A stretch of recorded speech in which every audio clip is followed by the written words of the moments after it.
You are now listening to a talking moving picture whose synchronism is not only perfect, but foolproof.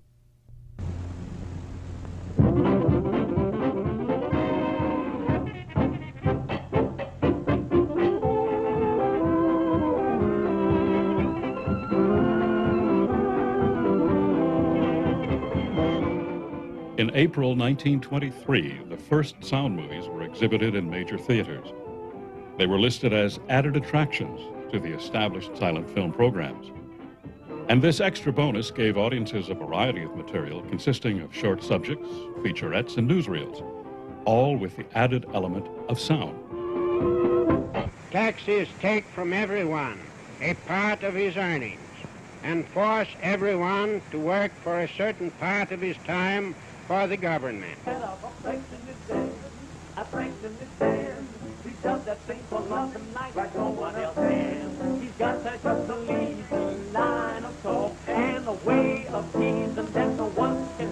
have 2 tickets for the Opera House, and we're going to hear Galacurci.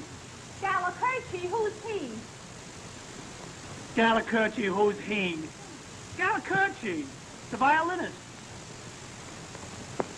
That's where they sing opera, the Metropolitan Opera House. Yeah. Oh, no, lady. No, you're wrong. I'm not Tommy Meehan. Although regarded as a novelty, these early talkies featured public figures as well as many of the major stars of vaudeville. This gave theater audiences the chance to not only see but hear for the first time these great personalities as if they were attending a live performance.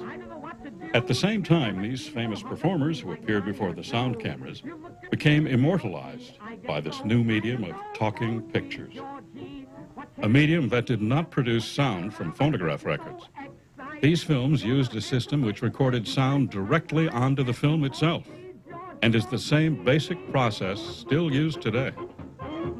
This program represents just a small portion of the thousands of films produced through the pioneering work of the brilliant 20th century American scientist and inventor, Dr. Lee Deforest, who truly gave the world its first sound of movie.